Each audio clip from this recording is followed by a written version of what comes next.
Reading Elder Scrolls lore books so you don't have to. Opusculus Lamae Bal ta Mezzamortie. Please sit back and enjoy this Elder Scrolls lore audiobook series. This is a brief account of Lamae Bal and the Restless Death. But to put it more simply, this story is the origin story for the first vampire ever created.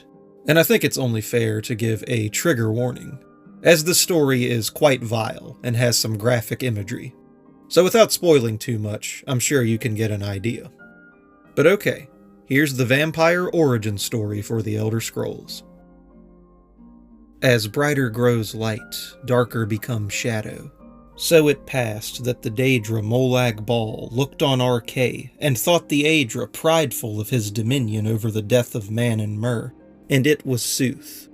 Bal, whose sphere is the wanton oppression and entrapment of mortal souls, sought to thwart Arche, who knew that not man, nor Mer, nor beast folk of all Nirn could escape eventual death. The Aedra was doubtless of his sphere, and so Molag Bal set upon Nirn to best death. Tamriel was still young, and filled with danger and wondrous magic when Bal walked in the aspect of a man and took a virgin, named Lamae from the Nedic peoples.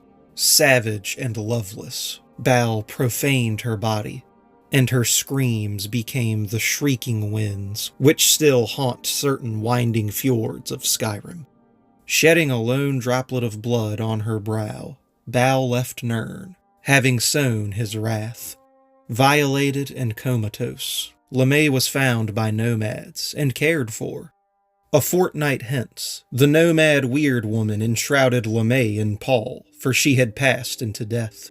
In their way, the nomads built a bonfire to immolate the husk. That night, Lamae rose from her funeral pyre and set upon the coven, still aflame. She ripped the throats of the women, ate the eyes of the children, and ravished their men as cruelly as Bal had ravished her. And so, Lamae, who is known to us as Blood Matron, imprecated her foul aspect upon the folk of Tamriel, and begat a brood of countless abominations, from which came the vampires, most cunning of the night horrors. And so was the scourge of undeath wrought upon Tamriel, cruelly mocking Arche's rhythm of life and death through all the coming eras of the Atata. And for all his sadness, Arche knew this could not be undone.